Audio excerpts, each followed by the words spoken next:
When the delivery driver handed me the wrong envelope on Mother's Day, I thought it was just a clumsy mistake until I saw my name printed on a letter from a luxury retirement facility I'd never heard of. It wasn't a brochure. It was a final welcome packet, my medical records, my allergies, my checking account number. All there, signed off by my son, while I sat alone with a slice of cake, waiting to be remembered. They were finalizing the plans to erase me. Mother's Day used to be my favorite holiday, not for the flowers or the cards, though I treasured those, too, but for the brief, fleeting moments when my family remembered me, not just as the woman who raised them or the one who picked up the phone at 2 a.m. when they were in trouble, but as me, Nora Palmer, a woman with a heart, a history, and a kitchen full of memories. I woke early that morning, like I always did, even though the house was silent, the kind of silence that feels heavier with age. I made the bed, chose a soft pink blouse I hadn't worn in months, and set the dining table with the fine china, the ones with tiny blue roses around the edges, only brought out twice a year. I sliced the lemon pound cake I had baked the night before into 3 perfect pieces, one for me, one for my son, Jason, one for my granddaughter, Lily. I didn't bother plating one for Rachel, Jason's wife. Some disappointments are too predictable to plan for. I kept checking the time. Maybe brunch turned into lunch. Maybe they were running late. I made tea. I refreshed the napkins. I left my phone beside the tray, just in case. But noon came and went, then 1 o'clock, then 2. Eventually, I carried my slice of cake into the living room, sat in my favorite chair by the window, and watched the neighborhood celebrate. Balloons, cars, grandkids in matching outfits. Across the street, I saw Donna Jenkins's daughter pull into the driveway with a bouquet nearly half her size. She wore heels. She respected her mother. I told myself, maybe they forgot. Maybe there was traffic. Maybe anything but the truth that I'd become invisible. I didn't cry. I refused to give them my tears. I held that fork like it was a scepter and took each bite like I was dining in the finest restaurant in town. Then, around 4, came the knock on the door. I remember the sound so clearly because it startled me. My heart jumped. For a moment, I let myself believe they had come after all. Maybe Lily had begged to see me and Jason had finally relented. I brushed the crumbs off my lap, straightened my blouse, and walked to the door as calmly as I could, trying not to look too eager. It wasn't them. It was a delivery man in a brown jacket, holding a catering bag in one hand and a white envelope in the other. "Delivery for Palmer," he asked. I blinked. "That's me. Sorry I'm late. This was scheduled for today, and this came with it." He handed me both. I smiled politely, not yet knowing that inside that envelope was the moment everything changed. By the time I opened the envelope, I had already convinced myself that maybe, just maybe, my son was trying to make it up to me in his own quiet way. A peace offering of sorts. After all, he had once sent over a cherry pie when Lily had the flu and couldn't come visit. Maybe this was something like that. I brought the warm catering bag into the kitchen and set it on the counter. The scent of roasted chicken and garlic mashed potatoes filled the room. My stomach tightened. I hadn't been hungry before, but now, the smell brought a wave of emotion I hadn't expected. I opened the containers one by one. Everything was labeled for 3 people. My heart lifted, if only for a second. But then I opened the envelope. It wasn't a card. It wasn't a note from Jason or Lily or even Rachel, who never had anything kind to say unless it was rehearsed. It was a letterhead from a place called Rosewood Hollow Retirement, living a name I'd never heard before. The kind of place with waterfall fountains in the brochure, yoga rooms, and color-coordinated walking trails. Not the kind of place I ever imagined for myself. I flipped the page, expecting to find a pamphlet. Instead, what I found was a formal welcome packet. There was my name, printed neatly at the top, Nora Palmer, my full name. Underneath, my son's email address, Jason, palmeragmail.com. The form was already filled out. A move-in date was listed. My allergies were noted. So were my medications. And the payment method. My checking account. The account I had given Jason access to years ago when I had surgery on my hip just in case. A safety net. A gesture of trust. I told myself it was responsible. I never thought he'd use it like this. My knees gave out for a second, and I gripped the edge of the counter to steady myself. This wasn't a suggestion. It wasn't a discussion. It was a decision, already made. I wasn't just being forgotten. I was being removed. I stood there, paralyzed. The walls around me felt suddenly unfamiliar, like I was seeing my own kitchen through someone else's eyes. The wallpaper I had put up with my late husband, the teacups I'd collected over decades, even the lemon pound cake cooling under its mesh dome. It all felt like a museum exhibit of a woman no longer wanted. I reached for the catering bag again, my hands trembling. There was a packing slip taped to the outside. I peeled it off and scanned the names. 1 plate for Jason, 1 for Rachel, and 1 for Rachel's mother. Not for me. I wasn't even included in the meal they had the nerve to send to my home, the home I built with my husband, the home I raised Jason in. There was a sticky note attached to the top corner of the retirement letter. It was handwritten, hurried, in Rachel's sharp handwriting. Here's the packet for Jason to sign. Once it's official, she'll be out before summer. Thank God. That was it. No compassion, no warning, no conversation. Just plans made behind closed doors by the man I raised and the woman I tried, for years, to get along with. I couldn't breathe. That note wasn't meant for me. It wasn't meant for anyone with a heart. But fate, it seems, had a sense of timing. That delivery driver had handed me the truth by accident, or maybe, just maybe, by divine intervention. I sat down on the kitchen chair, my hands still clutching the envelope. My heart pounded in my chest like a war drum. The more I read, the clearer everything became. This wasn't an overnight decision. This was a plan, a slow, deliberate betrayal wrapped in Sunday smiles and polite excuses. I thought about the little signs, the way Rachel had rolled her eyes when I brought up family traditions, the way Jason had started calling less often, only reaching out when he needed help with taxes or babysitting, the way Lily had grown quieter during visits, like someone had coached her to stay at arm's length, and now I knew why. I stood up and walked to the hallway closet where I kept my fireproof box. Inside were all my important documents, bank records, property deeds, and the will I hadn't updated in years. I opened my folder and flipped through the pages until I found the account number. There it was. My checking account, the same one Jason had used to initiate a payment to a place I'd never agreed to go. What hurt most wasn't just the betrayal. It was the silence, the way he hadn't even tried to soften the blow with a conversation.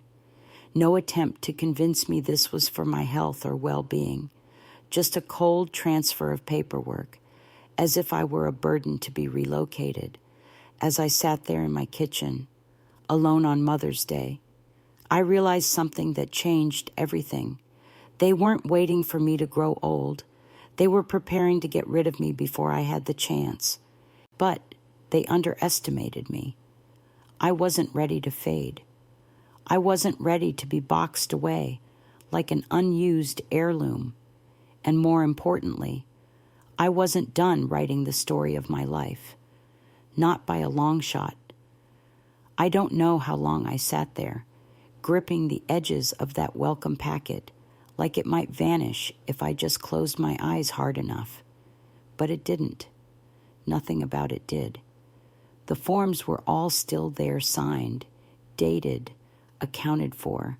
My life, my health, my finances laid out in neat little rows, like I was a couch they were planning to move out. After a while, I walked to the cabinet where I keep my important documents. I pulled out the folder labeled Emergency. It used to give me comfort, knowing I had everything in one place. My will, the deed to the house, my bank information. But now, as I flipped through those pages, I felt nothing but dread. And then I saw it. The account number printed on the retirement home paperwork matched the one right there in my folder. My personal checking account, the same one I'd linked to Jason 5 years ago when I had hip surgery just in case. Back then, I trusted him. I believed he had my best interests at heart. I told myself it was temporary. But now, looking at that paperwork, I realized he'd used that access, not to help, but to start the process of erasing me. The betrayal stung sharper than anything I've ever felt. Not because he had done it, but because he had done it quietly. No conversation, no mom, we're worried about you. Just paperwork, a behind-the-scenes decision to ship me off somewhere quiet and out of the way. I remembered a conversation we had last fall. He asked if I'd updated my will, suggested we streamline some of my finances, make things easier down the line. I'd even thanked him, told him it was sweet he was thinking ahead. But now I knew better. And Rachel, Rachel had her fingerprints all over this. She always hated this house. Said it was too old, too cluttered, not enough resale potential. She offered to help me declutter last Christmas. I thought she was trying to bond, but now I see she was just sizing the place up like a real estate agent. The more I sat with it, the more I understood. They weren't just reacting to some future where I needed help. They were planning for it, anticipating it, hoping for it, waiting for the moment when I'd become inconvenient enough to move without much protest. But I wasn't going quietly. I called Michelle Dillard, my old high school friend, and now a well-respected attorney. We hadn't spoken in years, but she answered on the second ring like no time had passed. "Millie Palmer," she said, "it's been too long. What's going on? I need to change my will." I told her, today. She didn't ask why. She just said she'd be by that afternoon. By noon. Michelle was sitting in my living room, briefcase in hand, a yellow legal pad already open on her lap. I poured her coffee, sat down across from her, and told her everything. She didn't blink. "That's elder fraud," she said, calm but firm. "You want to file a claim." "No," I said. "I want to make sure he never touches another dime of my money again. And I want this house protected." We spent the next 2 hours going over every detail. I revoked Jason's power of attorney. I changed the beneficiary on all my financial accounts, moving them into a living trust with Michelle as co-executor. I had the deed to the house transferred into that trust. Michelle notarized every document right there at my kitchen table. It felt like sealing a door someone had tried to sneak through. When we were done, Michelle looked at me with those sharp eyes of hers and asked, "Do you want to let him know?" I shook my head. "Not yet." "Why not?" I stared out the window for a long moment, because I'm not done watching them reveal who they really are. Later that day, the phone rang. It was Lily. Sweet, Quiet Lily, 17 and always walking on eggshells when her parents were around. I hadn't heard from her in months, not since Christmas, when she came over but barely said a word. Her voice was soft. "Grandma, are you okay?" I paused. "Why do you ask? Sweetheart, I heard Mom and Dad arguing. Something about a delivery. And you being upset. I didn't answer right away. I wanted to ask if she knew, if she'd been a part of it, but I stopped myself. Lily wasn't like them. Not yet. I found something they didn't want me to see," I said, "and I think I finally understand how they see me." There was silence. Then she whispered, "I think I already knew." Something cracked inside me, not from pain, but from relief. Someone in that house still had a conscience.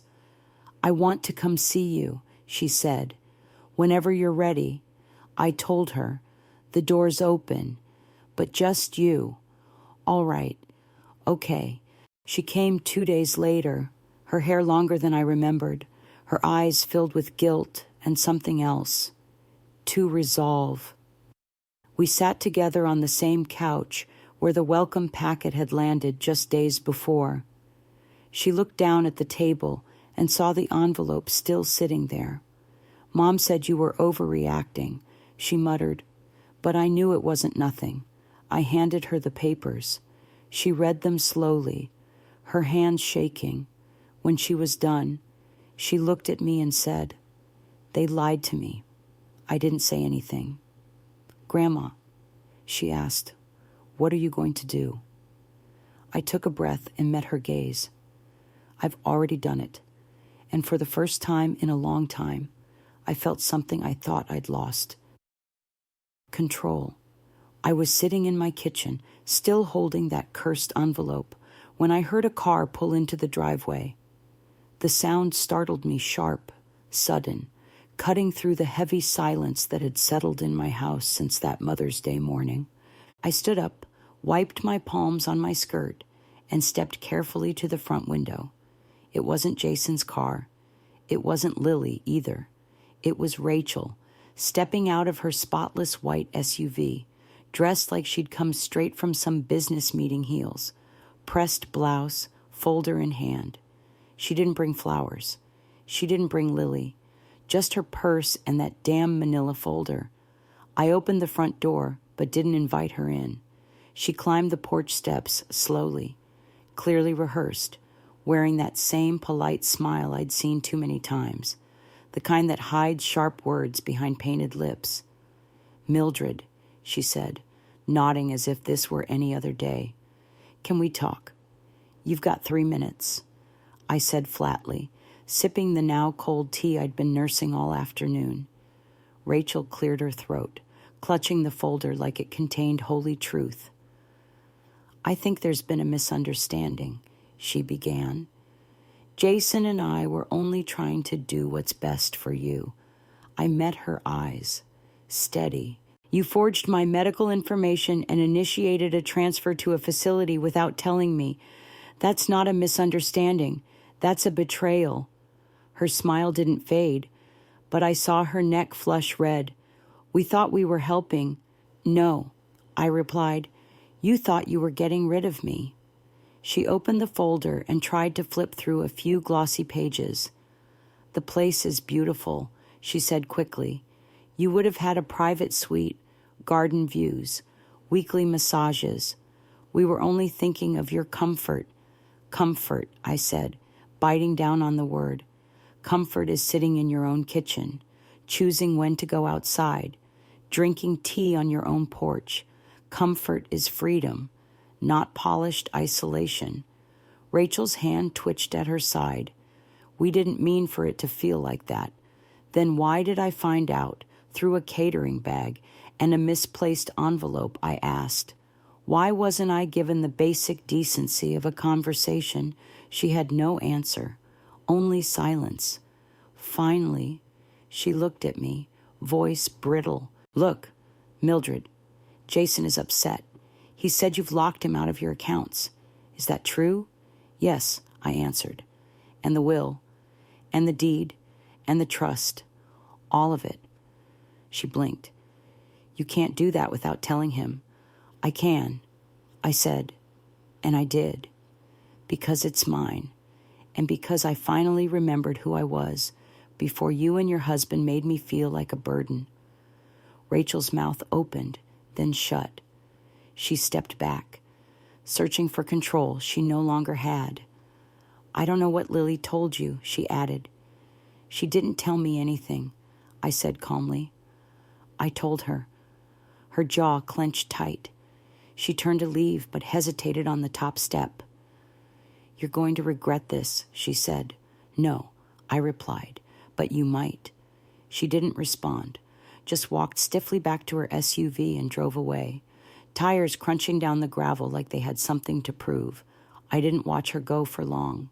I just stood on my porch, the wind tugging lightly at my cardigan, and for the first time in years, I didn't feel small. I didn't feel invisible. I felt solid. Later that afternoon, I called Michelle again. I asked her to draft a formal letter to Rosewood Hollow Retirement Living, rejecting any and all arrangements made in my name. I requested that copies be sent to my primary physician and the state licensing board. It wasn't just about protecting myself anymore. It was about leaving a paper trail, a record that said, plainly and clearly, this woman is not to be moved like a piece of old furniture. 2 days later, Lily came back. This time, she wasn't carrying guilt. She was carrying daffodils she'd picked behind her school. No makeup, no phone glued to her hand, just a teenager with clear eyes and a heavy heart. She stepped onto the porch and hugged me like she meant it. Mom's furious. She whispered, I know. I said, let her be. We sat together on the back patio, where the wind rustled through the trees and the sky hung open and wide. She told me about school, college applications, how everyone her age seemed obsessed with filters and followers, but didn't care about anything real.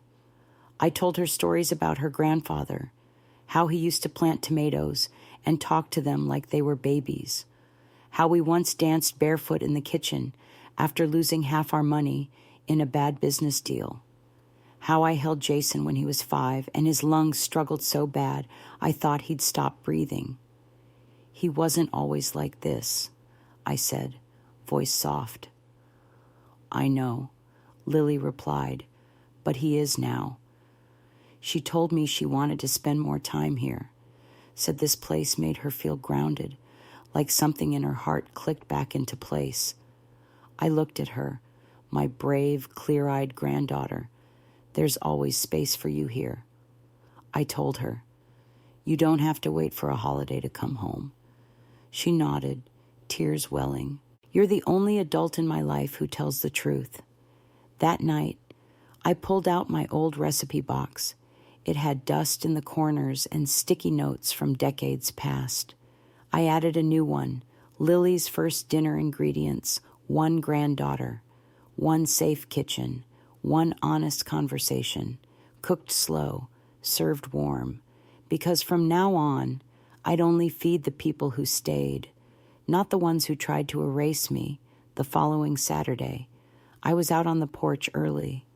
My tea was warm in my hands, and the sun was just beginning to stretch over the treetops. It was quiet, peaceful, in a way I hadn't felt in years.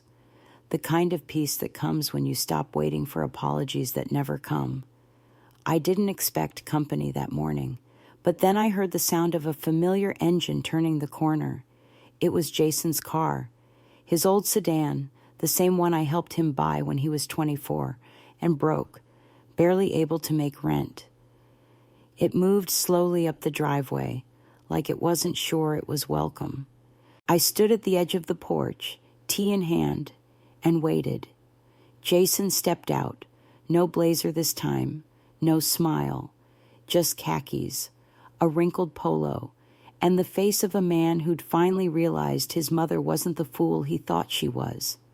He walked up to the steps, but stopped short, like he knew better than to assume he could just stroll into my life again. "Ma," he said, barely above a whisper.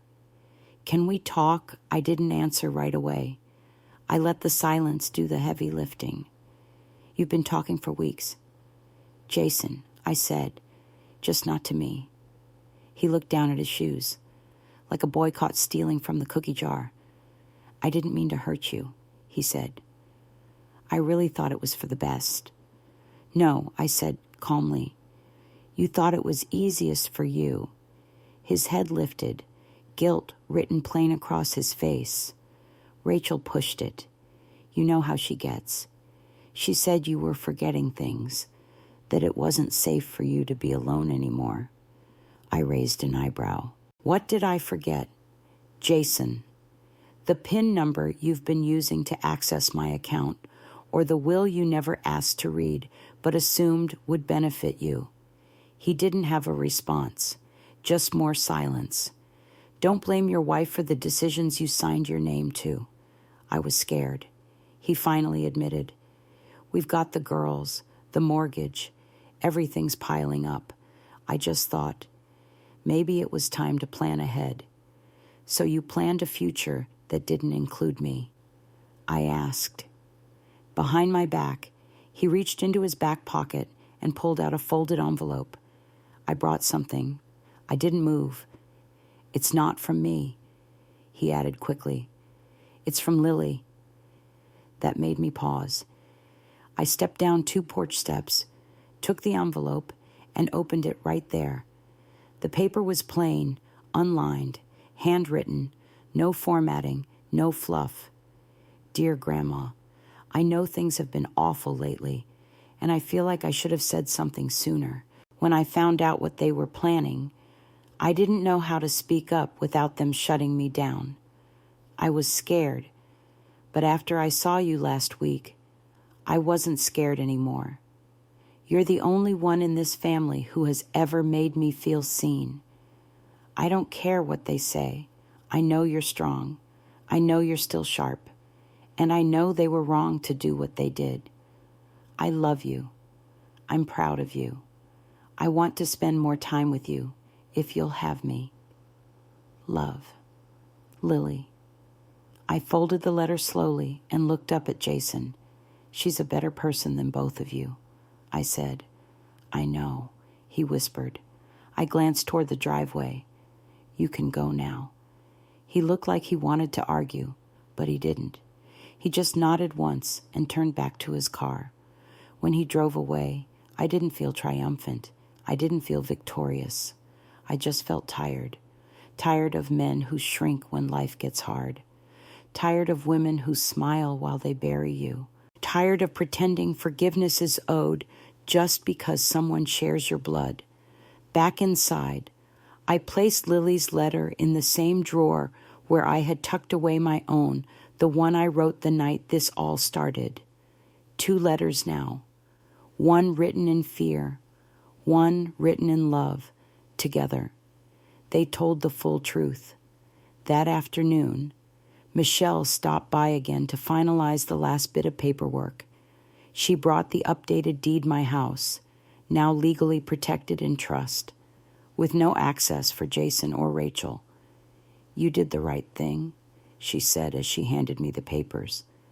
"Most people ignore the signs until it's too late."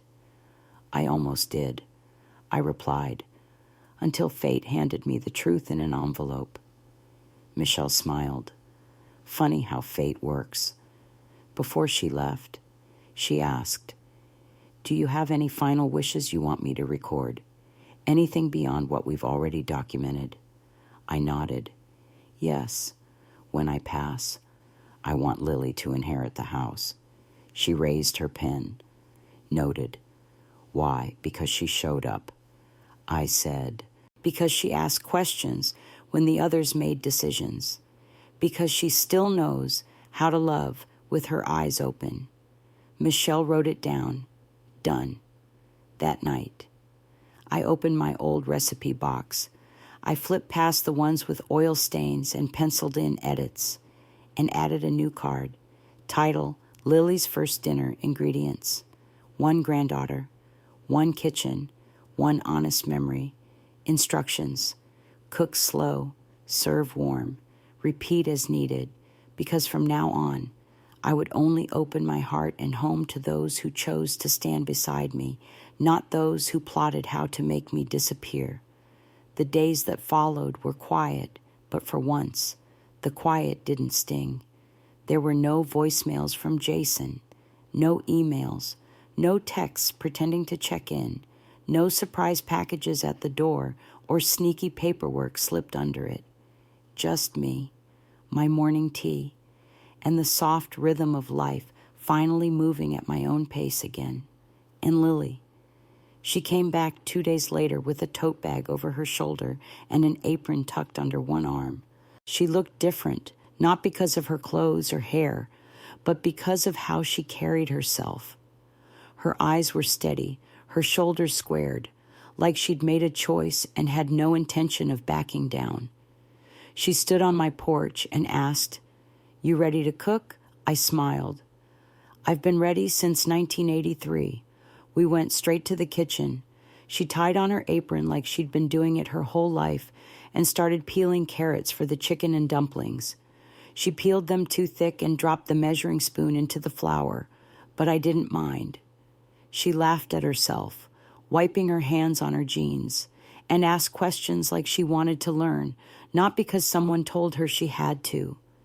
As I watched her stir the broth, humming to the tune on the radio, something happened that I hadn't felt in years: peace. I forgot about the envelope, forgot about the betrayal, forgot about Jason and Rachel and that retirement home they thought would swallow me whole. All I saw was Lily, stirring and smiling, in a kitchen that once felt like a tomb, but now felt like home again. We sat down to eat at the kitchen table, just the two of us. No fancy china this time, just 2 chipped plates and mismatched glasses. The sunlight poured through the window like an old friend. We didn't say much as we ate. We didn't need to. Some silences don't carry weight, they carry warmth. After dinner, we washed dishes side by side at the sink. I dried while she rinsed. Our hands moved in sync, wrinkled and wet under the soapy water. Then softly, she asked, "Grandma, are you really never going to talk to Dad again?" I paused, placing a dish gently in the rack. I didn't say never. I replied, "But forgiveness takes more than an apology. It takes change." She nodded. "I don't think he knows how to change.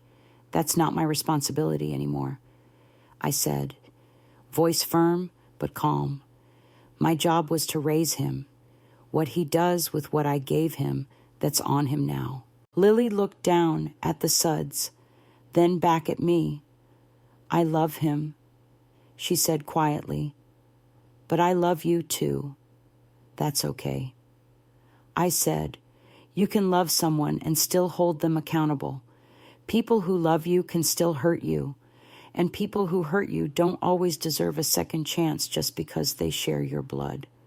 She blinked, and I saw her take those words deep inside. Then she whispered, "That's why I'm here." Later that evening, I took her out to the backyard to see the garden. The aster flowers were blooming, their soft purple petals reaching toward the night sky. The moon was low and wide, casting silver light across the yard. We sat on the porch swing and rocked gently, wrapped in the kind of stillness that only comes when you've stopped pretending to be okay. I told her stories about her grandfather, how he used to whistle while he fixed the roof, how he once fell into the rose bush and cursed up a storm until I handed him a glass of iced tea. Lily laughed so hard her shoulders shook. I hadn't heard her laugh like that in years. After she left, I went into my room, opened the top drawer of my nightstand, and took out the 2 letters, hers and mine. I read them both again. One was written in fear, the other in hope. Together, they told the truth. Then, for the first time in years, I wrote a new letter to myself. "Dear Nora, You are not old and in the way. You are not confused. You are not a burden. You are the root, the keeper of stories, the woman who remembered herself just in time. Don't forget again. Not ever. I folded it and placed it beside the others. The next morning, I made coffee and sat down at the dining table with a real newspaper, not a tablet or a phone screen. I circled an ad in the community events section, storytelling night at the library. Seniors welcome. Bring your voice, your truth, your experience. I smiled. That week, Michelle called to confirm the final updates to my will. Ava, the girl who chose love over silence, would inherit the house, the savings, and the rights to my story if I ever chose to write it. I'm already working on the title. I told her. Oh yeah, she asked, curious. What is it? The day I was supposed to disappear. She laughed. That'll get their attention. Good, I said. Let the world see what happens when you try to bury a woman who still has fire in her bones. Because I wasn't buried, I was blooming. The next Sunday came quietly. The church bells chimed down the road, and a soft breeze moved through the curtains of my kitchen. I was rolling out dough for buttermilk biscuits when I heard footsteps on the porch. Not heavy like Jason's or sharp like Rachel's, lighter, eager, familiar. I wiped my hands on a dish towel and opened the door. There stood Lily, a canvas tote bag slung over her shoulder and her apron half folded in her hands. She wore no makeup, no armor, just jeans, a faded college sweatshirt, and a look in her eyes that said, I'm not here out of obligation. I opened the door wide. You're early. I couldn't wait. She smiled. We cooked together for hours, chicken and dumplings from scratch. She dropped the measuring spoon twice and stirred the broth with too much zeal. But she was present. That was the part that mattered. She listened as I explained how to season the chicken, how to thicken the gravy without flour clumps, how to know when the dough was ready. Not once did she check her phone. Not once did she ask if we were done yet. She was here for it all. And so was I. We ate side by side at the old kitchen table, no guests, no ceremony. Just 2 chipped plates and iced tea in mismatched glasses. The late afternoon sun poured through the window like it had something to say. But we didn't speak much. We didn't need to. Some silences are sacred. After we washed the dishes and wiped down the counters, we sat out on the back patio. My garden was starting to show its spring colors: lilies, asters, marigolds leaning toward the warmth. Lily tucked her legs beneath her and stared out over the yard. Grandma, she said softly, are you really never going to talk to Dad again? I looked out at the fence line where her grandfather once built a swing from rope and an old pine seat. I didn't say never. I replied, but forgiveness takes more than just words. It takes effort. It takes change. She nodded slowly, her fingers picking at the hem of her sweatshirt. I don't think he knows how to change, she said. That's not my responsibility anymore, I said gently. My job was to raise him. What he does with what I gave him, that's on him now. Her voice wavered. I still love him. You can, I said, love doesn't mean pretending someone didn't hurt you. People who love us can still betray us. And sometimes, people who betray us don't deserve a second chance just because we share blood.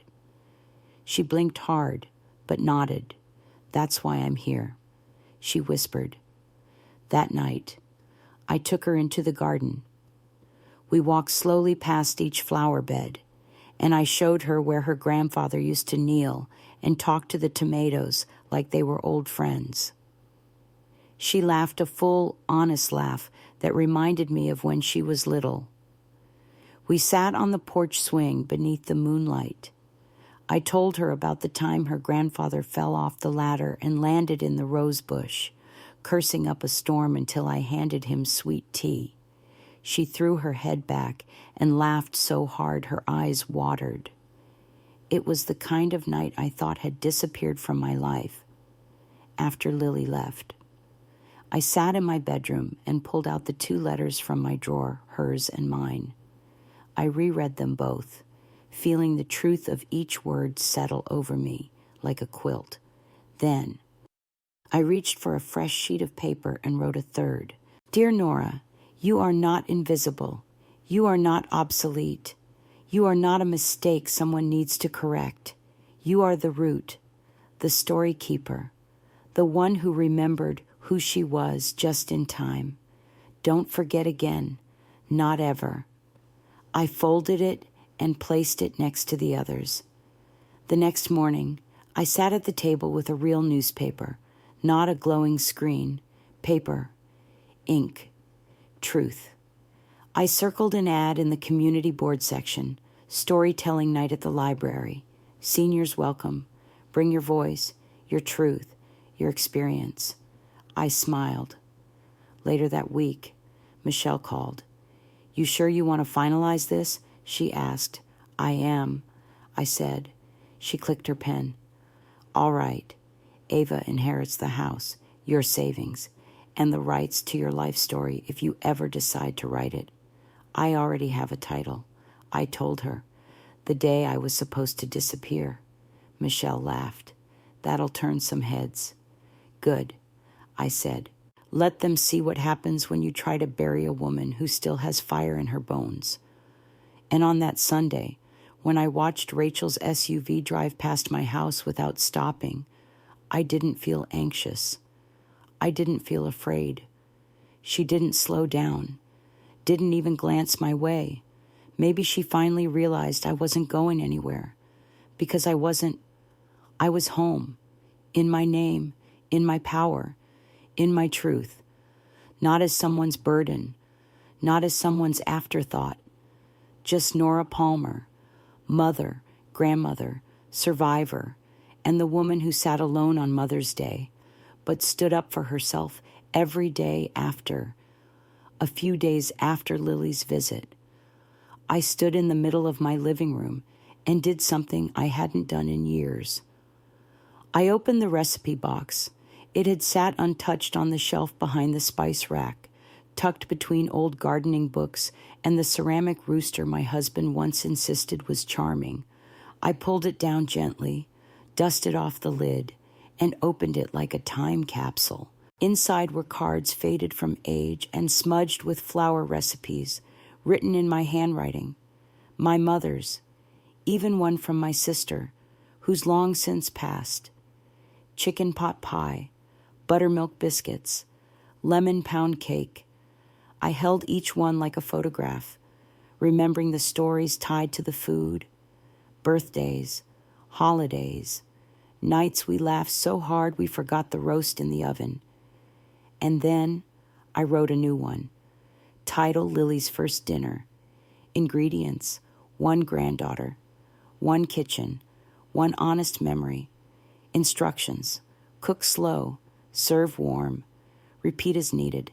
I placed it right on top, because from now on, I would cook for those who chose to stay, not those who plotted to make me disappear. That Sunday, Lily came back. She wore a flannel shirt, her hair tied up, a few gardening gloves poking out of her tote bag. She looked older, not in the way of age, but in the way someone looks when they've seen behind the curtain and still choose to come home. We made chicken and dumplings again, and this time she peeled the carrots just right. After we ate, we walked through the garden, and she asked about every single flower. Then, as we sat on the porch sipping sweet tea, she looked over at me and asked, "Grandma, do you think you'll ever forgive Dad?" I took a breath. Forgiveness, I said slowly, isn't something you hand out like cookies from a jar. It has to come from something real repentance, change, action. I don't think he's there yet." She nodded, then looked out over the fence line. "He told me you were being dramatic." I chuckled, not because it was funny, but because it was predictable. "That's what people say when they don't want to face the truth," I said, "but facts aren't drama. He signed papers to move me out of the house I built. He used my bank account without asking, and he never once looked me in the eye and said, 'I'm sorry.'" Lily reached over and placed her hand on mine. "You don't owe anyone your forgiveness," she said, "but you deserve your peace." That night, I went to my room and took out the letters again, hers, mine, and the new one I'd written just a few days before. I read them in order, and with every word, I felt something knit itself back together in me.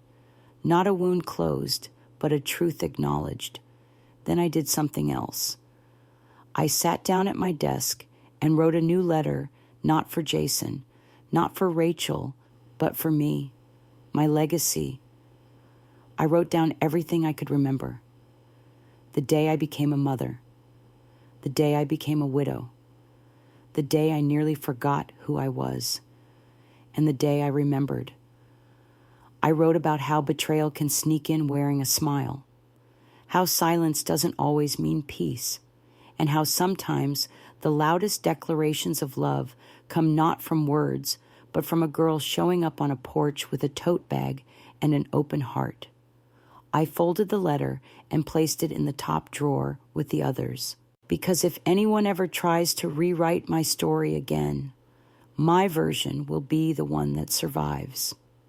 A few days later, Michelle came by with one final set of documents.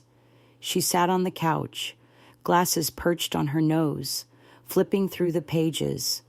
Then she looked up and asked, "Do you have any last wishes you'd like me to record beyond the house, the trust, and the accounts?" I thought for a moment, then nodded.